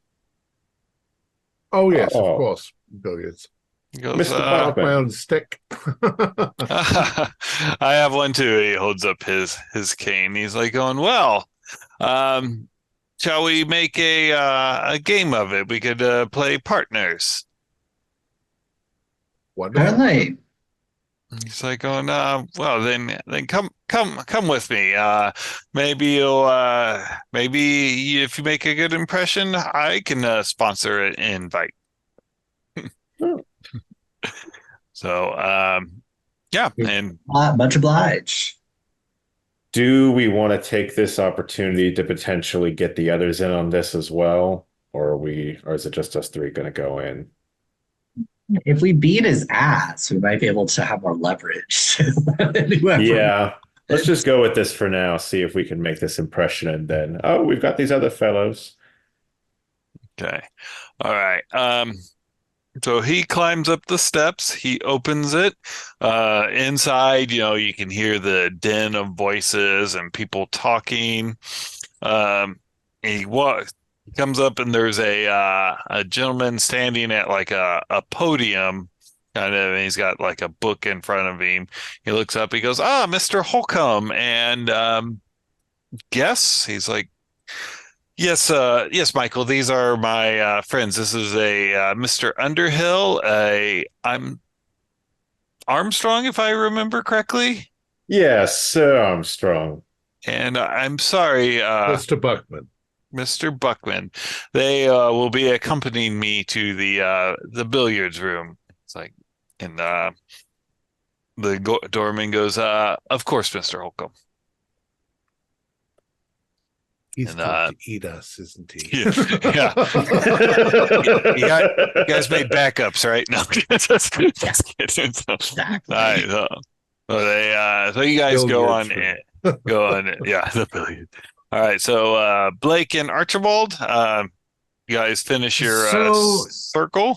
So the flowers are a metaphor for loss, and the rabbit's a metaphor for death. This whole metaphor thing is antiquated notion. It's not a representation of one thing versus another, but rather a group of associations. I've dropped my flask. Yeah. Oh, I have it. Don't worry. Oh, fully. Well, they've gained entry. I think we should just see what comes of it, right? Unless you wish to retire. No, I'm okay. I'm The just gonna say pataphysical position is that I'm meaning itself. fine. All right. So you guys going to stay outside then? We're lurking around, yeah. And see, this attic is corner. the meanings and symbols. This is what all the critics try to tell me about my art. Okay. All right. So inside, Lord, not Lord. I just said he's not Lord. Mr. Holcomb, he takes you down a hallway. Off to your left, there's a room, and you see some like stuffed animal, like stuffed heads and a bear, rug, a hunting trophy room, stuffed animals, some like and then he takes you to the right, and you come in, and there's a room with two billiard tables, but no one's playing them. He's like going, so who will be my partner? I'll volunteer. Oh, good. I was beginning to wonder that you doubted my skills without no one jumping up to play. Okay. All right. So you guys are shooting billiards with him, and he goes. So tell me how did you hear of the Pacific Club? Well, it's quite Go ahead, Mr. Buckman. quite a lot of scuttlebutt going around, saying it's an exclusive club and we're exclusive people, so we were curious. Ah, interesting. So people are talking about us. I find isn't it a fascinating feature of the human existence? The more you don't want someone to know about something, the more people talk about it. Yes, what was that? We didn't actually speak to him directly, but we overheard a conversation. I believe the fellow's name was Chillingworth. Aha, Chillingworth. You're not part of the artist's mind, are you? No, but we do have friends. Yes, Friend? and our associates may actually be showing up here shortly. Oh, well. They are of the artistic sort. Oh, they're the artistic sort, but not of the artist's mind. I see.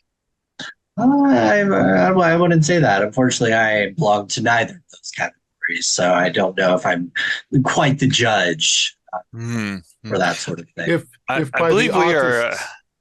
Yes, if Buckman? by the artist's mind you mean constantly drunk and very moody all the time, that's yes, we're familiar. I believe we are talking past ourselves in our meaning.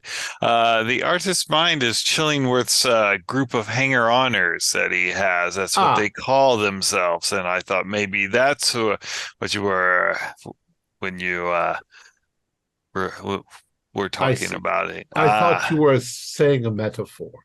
No. It's like going in. If you shoot there, you'll bank and hit the ball the red ball that you're after there, Buckman. He goes, yes, Chillingworth. Yes, he is a member. He's a fascinating artist. Although he can't seem to stay focused. One day he's a sculptor, the next he's a painter, and last I've heard he's going to be a playwright. Yes, Many that is what. talents. Yes. Mhm. We had heard that he's production of making some sort of new play. In fact, I believe I looked at the clock. Oh, yes, I believe we have our artist associates said that they would be around this area. Would it be okay if I go out and bring them in to warm up? I'll tell you, if you can sink that shot over there, then sure, why not? Give me a combined dex and intelligence. Dex to be able to do it, and intelligence to figure out the angle to make that Okay, shot. 13. So I think All that's all. right. He's like he's like going, very, very nice. He's like going, if you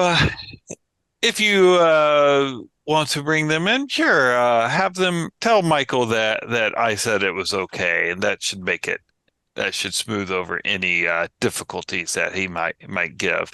He is a little caustic with the tongue if he thinks he has some power over you.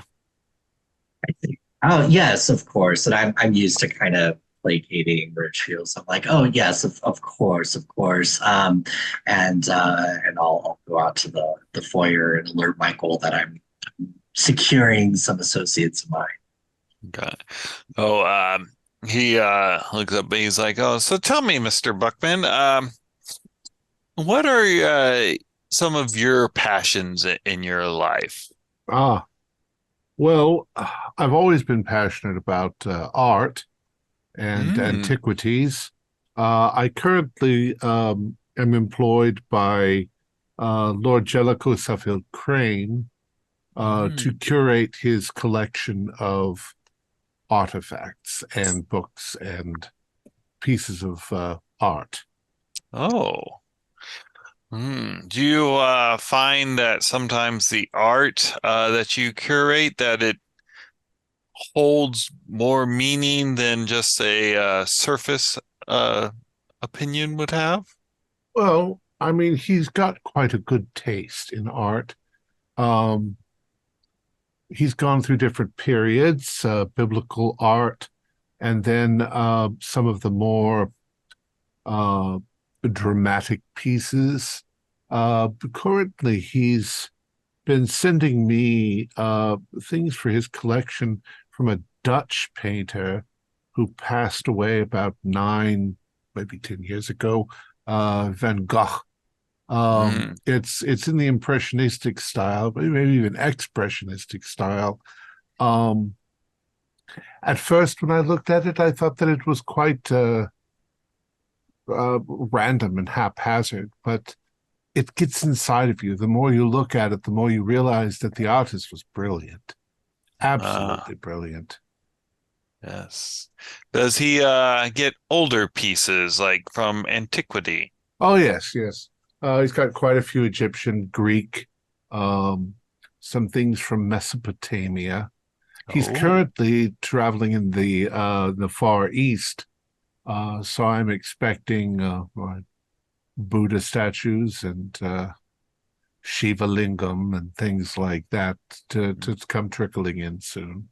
The most curious piece I've ever seen came from we believe it was traced to the Pacific region. Well, maybe I could arrange for you to look at it, see if you seem as a person. Speaking of this Van Gogh, Van Gogh. I'm not a big patron of the I enjoy sculptures more than paintings, but I might enjoy showing this to you. I'll have to see where it's been stored away at. When you say Pacific, do you mean from like California? No, more of the islands. Near north of Australia. So South Pacific Islands. Yes, some interesting. I think they call it tiki tiki pieces. I've never seen at least nothing directly, but it would be quite interesting. Yes. Yes. And okay, so did you want to say anything, Edward? No, I'm kind of being more of, I mean, I'm making small talk in this, but no immediate big questions at the moment or anything like that. Okay, all right. Well, we got time there. Gordon will see how Gordon does dealing with the doorman and trying to get them. Yeah. So come around when you get there, he's like going, "Oh, leaving so soon?" Oh no, Mr. Holcomb was indisposed. I'm actually going to grab some of my associates. They're arriving. They'll be arriving shortly in this area. Mr. Holcomb wanted them to come in to ask some questions regarding some very important artistic matters. Oh, very important artwork. Ah, yes, yes. Yes, you understand. No, I don't, but Trying to charm. like going, well, where are these friends of yours? You know, Oh, they're outside. I just need to show them the address. Oh, pop right yes, in. yes. We don't let prostitutes in here, you know. Oh, If those are the type of friends you're talking about. no. You can go to Whitechapel for that. Yes, I'm sure. Mm-hmm. Oh, okay. Just making sure that you understand, you know. Can I do a psychology roll on Sure. him? Yeah. We're just like, what? What's his vibe? What's he aiming at here? That is a pass. Regular stuff. We've probably all met the person that was, as soon as he gets a little power over someone, he's an asshole.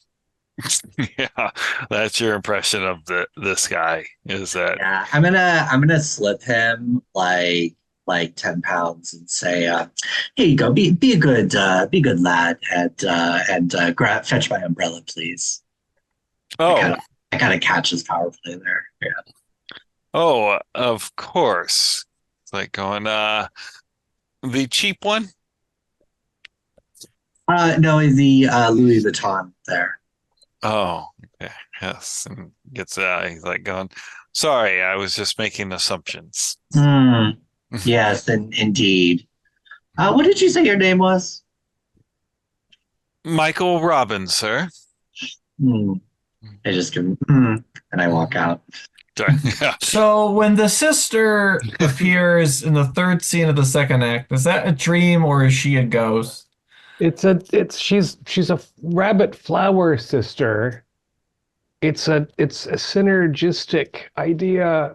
Again, in Jarry's pataphysics, nothing stands for one individual thing. It's a melange. Mr. Walpole, Mr. Lovell, if you would please join me. Oh, Mister. Fully.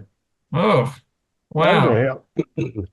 All right. It's very formal. Oh, I suppose we found our way in after all. Even louts like you deserve some respect.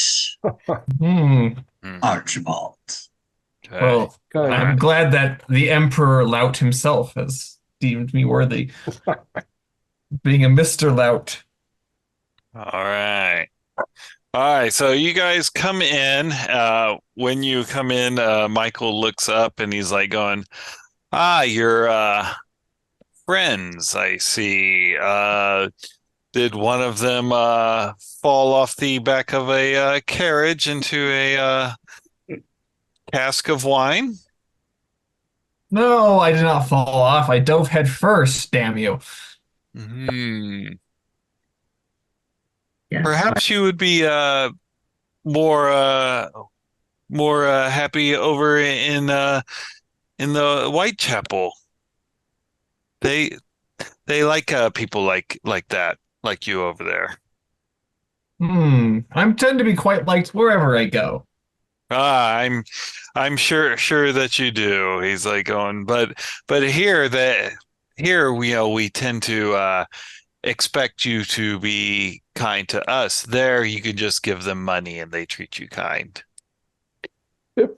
My good man, am I led to believe then that this establishment is particularly abstemious in some ways for a gentleman's club? This establishment is quite honorable, and we make sure that we don't have people here causing scenes and raising a ruckus. Well, I mean, my usually cause a scene by being featured at currently the galleries. You not they do people not know who I am? Oh God. Uh, I'm sure I'll read about it in the obituary when you drink yourself to death. Hmm. Well, you won't have long to wait, I assure you. I won't Come hold along. my breath. And with that, as you get past the friendly doorman, we will draw the evening to a close, and we'll pick back up to the billiards game next week. Cool. Our players included Troy Wheeldryer, David Gasway, Morgan Llewellyn, Sham Sabin, and myself, with Keith Craig as the keeper of arcane lore. We have a Discord server where you can chat with other members, you can set up private games, and you can learn the finer arts of gameplay and game mastering. We provide audio-only versions of our shows free for you to download from Spotify, Podbean, or iTunes. Support for the show is provided by our patrons who are listed in the closing credits. If you would like to show us your appreciation, please visit our Patreon page, or you can use the thanks button just below the screen. Like, share, and subscribe to our channel, and punch the bell icon for updates on our latest shows, and leave us some comments. We enjoy reading them and answer any questions you might have. This is Thom Raley, together with all the members of our gaming club, inviting you to journey with us once again into the darkness for another adventure into the universe of H.P. Lovecraft and the Call of Cthulhu role-playing game. Until next time, good luck, good gaming.